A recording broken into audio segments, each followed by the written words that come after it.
தென்னிந்திய சினிமாவில் முன்னணி நடிகை வலம் வரும் நயன்தாரா இப்போ மண்ணாங்கட்டிங்கிற படத்துல நடிச்சிருக்காங்க. இது தவிர மலையாளத்துல ஒரு படத்திலையும் கமிட் ஆகியிருக்காங்க. ஆரம்பத்துல சரத்குமார் ஹீரோவா நடிச்ச ஐயா படத்தின் மூலமா அறிமுகமான இவங்க இந்த படத்துக்கு அப்புறம் ரஜினிக்கு ஜோடியா சந்திரமுகி படத்திலையும் நடிச்சிருந்தாங்க. இந்த படத்தோட வெற்றிக்கு அப்புறம் நயன்தாராவுக்கு பட வாய்ப்புகளும் குவிய ஆரம்பிச்சது. இதுவரை சாரியில குடும்ப பெண்ணா நடிச்ச நயன்தாரா அதுக்கப்புறம் மாடல் ட்ரெஸ்ல நடிக்க ஆரம்பிச்சாங்க. தேவையான இடங்கள்ல கவர்ச்சி காட்டவும் அவங்க தயங்கினதே இல்ல. அந்த வரிசையில ஏஆர் முருகதாஸ் இயக்கத்துல சூர்யா அசின் நடிச்சிருந்த கஜினி படத்துல செகண்ட் ஹீரோயின் கேரக்டர்ல நடிச்சிருந்தாங்க. இந்த படத்துல வரக்கூடிய ஒரு பாடலுக்கும் கவர்ச்சி டான்ஸ் ஆடி இருப்பாங்க. அதுக்கப்புறம் தொடர்ந்து முன்னணி ஹீரோக்களோட படங்கள்லயும் நடிக்க ஆரம்பிச்சாங்க. இப்படி நடிக்கிறதுல பிஸியா இருந்த நயன்தாரா நடிகர் சிம்புவை காதலிக்க ஆரம்பிச்சாங்க. ஆனா யார் கண்டுபிடிச்சோ தெரியல, இவங்க ரெண்டு பேரோட காதல் கைகூடல. அதுக்கப்புறம் பிரபுதேவாவும் நயன்தாராவும் காதல் வலையில விழ இவங்க காதலும் பிரேக்கப்ல தான் முடிஞ்சது. இப்படி ரெண்டு காதல் தோல்வியால ரொம்பவே அப்செட்ல இருந்த நயன்தாரா சினிமாவில இருந்து விலகினாங்க. அதுக்கப்புறம் ரீஎன்ட்ரி கொடுத்து மறுபடியும் சினிமாவில் நடிக்க ஆரம்பிச்சாங்க. அந்த சமயம் விக்னேஷ் சிவன் இயக்கத்துல உருவான நானும் ரவுடிதான் படத்திலையும் நடிச்சிருந்தாங்க. இந்த படத்துல நடிக்கும் போது இவங்களுக்கும் இயக்குனர் விக்னேஷ் சிவனுக்கும் காதல் மலர ரெண்டு பேரும் எல்லா ஃபங்க்ஷன்லயும் ஒன்னாவே கலந்துக்க ஆரம்பிச்சாங்க. ஒரு கட்டத்துல இவங்க ரெண்டு பேரும் கல்யாணமும் செஞ்சுக்கிட்டாங்க. இந்த காதல் ஜோடிக்கு உயிர் உலக்கன ரெண்டு மகன்களும் இருக்கிறாங்க. இப்போ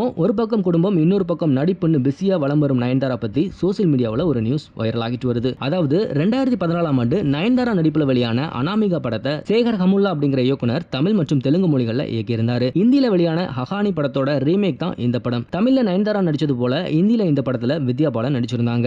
இந்தியில நல்ல வரவேற்பு பெற்ற இந்த படம் தமிழ் தெலுங்குல அந்த அளவுக்கு ரீச் ஆகல. அது பத்தி ஒரு பேட்டியில பேசின இயக்குனர் சேகர் ஹமுல்லா, அந்த படத்தை எடுக்கும்போது நிர்பயா பிரச்சனை நாட்டை உலுக்கி இருந்துச்சு. அந்த நேரத்துல ஒரு ஆர்வத்துல பெண்களை மையமா வச்சு ஒரு படத்தை எடுக்கணும்னு அனாமிகா படத்தை எடுத்தேன். அப்ப நயன்தாரா சினிமாவில் பீக்ல இருந்தாங்க. சோ அவங்கள இந்த படத்துல நடிக்க வச்சா நல்ல வரவேற்பு கிடைக்கும் நினைச்சு அவங்கள நடிக்க வச்சேன். ஆனா அதுக்கப்புறம் தான் தெரிஞ்சது நயன்தாராவை இந்த படத்துல நடிக்க வச்சதுதான் தவறான விஷயம்னு அந்த பேட்டியில ஓப்பனா சொல்லியிருக்காரு. இது மாதிரியான சினிமா நியூஸ் பத்தின அப்டேட்டுகளை நீங்க உடனுக்குடன் தெரிஞ்சுக்கணும்னா மறக்காம நம்ம சினி மாடல் சேனலை சப்ஸ்கிரைப் பண்ணிக்கோங்க.